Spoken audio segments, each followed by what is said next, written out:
Así que muchas gracias. Pero no será de tanta que viene detrás de Alberto. Pero bueno, yo os comento un poco. Una de las cosas que hemos visto desde SGS, os podéis imaginar, pues estamos viendo siempre. ¿Así pasa? Sí. La empresa la conocéis, así que estas primeras me las voy pasando rápido, es para que os quede con la presentación. Ya me ha presentado Oriol, así que me paso ya directamente a la parte de la eficiencia energética. Y dentro de la eficiencia energética, pues hay una gran variedad de partes que influyen en la eficiencia energética. Desde el punto de vista de diseño, en donde vamos a tener edificios que incluso van a estar certificados con certificaciones energéticas, como puede ser BREEAM o puede ser LEED, como podemos llegar a elementos tan fundamentales como es el commissioning. Pero una de las cosas en las que me voy a enfocar hoy va a ser en el uso del edificio. Es decir, cuando tenemos mejoras energéticas, van a ser principalmente sobre edificios existentes. Y ahí tenemos un gran abanico que cuando vemos el edificio en detalle, realmente es cuando vemos cómo podemos atacarlo. Entonces, el objetivo de una auditoría energética, que esto es lo más conocido, es establecer aquellos flujos energéticos que nos van a dar la estrategia de ahorro. Vamos a evaluar y vamos a valorar los ahorros potenciales, principalmente en energía y por tanto en dinero. Y los beneficios, pues esa valoración de ese uso de la energía a efectos de cómo podemos reducir el uso de la energía, también evitar los despilfarros y con eso la reducción de costes. Evitar los despilfarros, si os pongo una medida que hemos tomado en una de las fábricas a las que hemos hecho una eficiencia energética. La primera medida fue, por favor, acuérdate de apagar el horno que tienes encendido de noche de ese turno que te quedó enganchado. Así que ahí tenéis una medida de eficiencia energética que ha sido bastante fácil de implementar, solo había que saber que estaba encendido, porque como lo encendían a las 7 y entraban a las 8, realmente no sabían que estaba encendido toda la noche. ¿Cómo haces una fase de estudio? Una fase de estudio recopilas información inicial, tomas toma de datos y mediciones en campo, de ahí es cuando empezamos el análisis, pasamos al análisis de facturación, balances energéticos, propuestas de medidas de mejora y eso acaba normalmente en un informe y ahí es donde realmente empieza el trabajo, en la implementación de ese informe. La implementación de ese informe que realmente funcione. Hablaba ya Alberto del tema de la mejora envolvente. Desde luego, lo primero que vamos a atacar en el tema del edificio es que no desperdiciamos energía. Y un edificio existente, como ese que veis ahí, si veis la termografía que tenemos debajo, vemos las líneas entre las ventanas en amarillo que nos indican los puentes térmicos ya directamente, donde estamos desperdiciando energía, y vemos esas ventanas que también están teniendo una gran cantidad de energía que está pasando a través. Ya es obvio, en una foto simple, es obvio las medidas que podemos adoptar, que como decíamos, para la parte más pasiva, se va a concentrar en la parte de las paredes, mejora de esas ventanas, y por tanto también no sale en esa foto, pero también la de la cubierta. Me centro en una serie de medidas, no las voy a tocar todas, a todos se nos ocurre la iluminación, a todos se nos ocurren las mejoras, pero me centro en una medida que se nos ha dado recientemente. Esta es una medida para un colegio existente, y nos dicen, bueno, estudio de mejora energética, y lo primero que te viene a la cabeza es, vamos a mejorar la iluminación y vamos a mejorar la parte térmica. Pero la parte térmica tenía un elemento fundamental, teníamos una concentración de CO2 bastante importante en las aulas, porque tenemos una población de alumnos bastante importante, y además pues tenemos ciertos olorcillos que se nos filtran así en las aulas que también hay que evitar. ¿Qué ocurre? Pues que tenemos la calefacción encendida y las ventanas abiertas.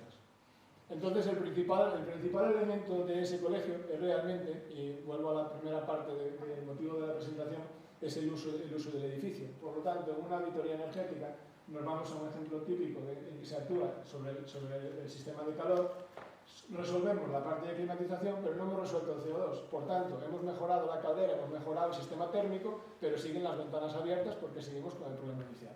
Entonces, un sistema, por ejemplo, de recuperador de calor no es solo un sistema que vaya a funcionarnos para aumentar la eficiencia energética. Desde luego tenemos una recuperación de energía de abstracción, pero es que además estamos haciendo funcionar algo del edificio que a priori no funcionaba y cumplía normativa perfectamente, porque en el momento en que los diseñaron, ese edificio cumplía normativa.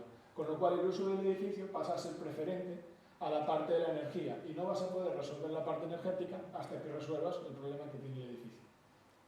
Otro ejemplo que nos hemos encontrado es, por ejemplo, una bomba de calor. Una bomba de calor estaba consumiendo aproximadamente 4 veces lo que debería consumir. Le metemos un medidor de redes, le hacemos una monitorización continua. Lo que veis en la parte más verdosa es el consumo de la bomba de calor. Lo que veis en azul es el COP, el coeficiente de performance. Y lo que veis en la parte más tono salmón es la acumulación que tiene esa bomba de calor en frío en los calderines de refrigeración. Al principio no veis ninguna recuperación porque la bomba tiene un fallo, tiene una fuga de gas. Tiene una fuga de gas y está bajísima de gas. Al tener una fuga de gas, realmente la refrigeración la está haciendo la bomba directamente y los consumos se nos disparan. Nada más resolvemos el problema con la bomba, esa bomba no es necesario cambiarla, esa bomba es necesario hacerle un buen mantenimiento. Nada más le hacemos mantenimiento a la bomba, vemos como la parte azul, donde se apunta, se nos queda en donde debería estar, en un consumo aproximadamente, no sé de ahí, pero de unos 15 kilovatios, y lo que tenemos es una acumulación, con lo cual la bomba pasa a un consumo intermitente. Por lo tanto, fundamental saber cómo está funcionando nuestro sistema. Lo único que sabíamos de esta bomba, que sabía el cliente, es que su factura de la luz es elevada. Eso es lo único que sabía el cliente. Y sabía que el sistema estaba funcionando, estaba refrigerando perfectamente.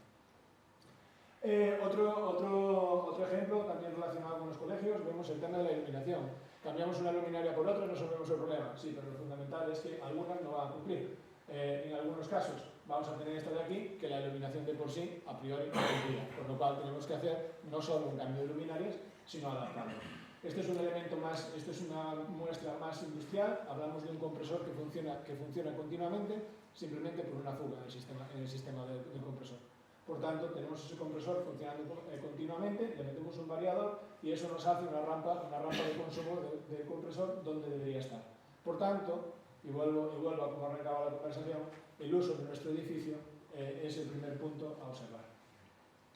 En tema de digitalización, que seguro que lo veremos hoy, no me quiero meter mucho, vemos una digitalización de una empresa en la que metemos un sistema de monitorización y me voy a centrar hoy, aunque tiene parte eléctrica también, me voy a centrar en las medidas de temperatura y de confort.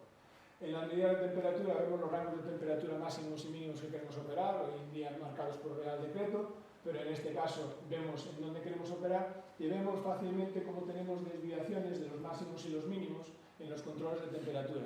Por tanto, en esta oficina en particular tenemos que meter un control que nos esté controlando, que no nos desviemos. Pero ¿qué nos ocurre? Que cuando medimos las concentraciones de monóxido dentro de esas oficinas, algunas de ellas nos fallan por máximos. Es decir, tenemos concentraciones de monóxido por encima de donde deberíamos estar.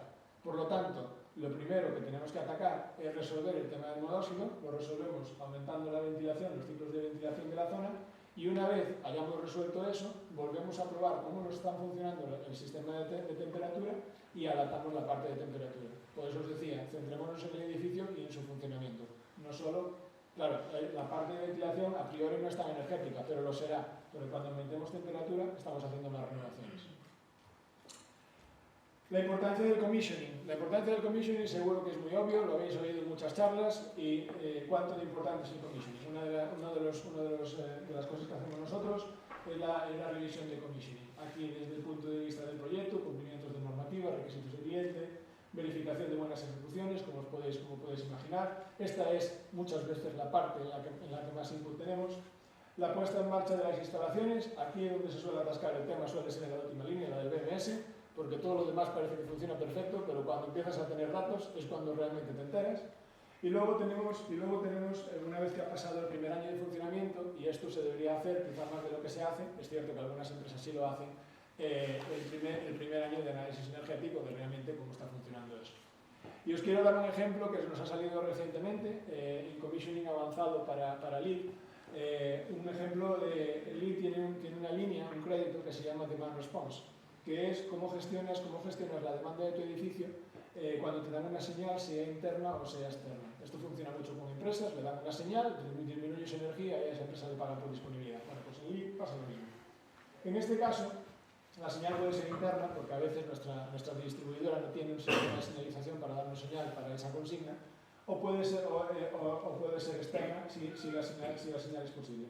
En este ejemplo, una empresa distribuidora, ante un pico de demanda, te pide que a ese edificio le bajes el consumo un 10%. Esto muy orientado a la parte industrial. Y es un edificio aquí en Galicia, no vayáis a pensar que estoy sacando el tema a nivel internacional. La acción. ¿Qué podemos hacer? Podemos regular las temperaturas de consignas durante un momento pico.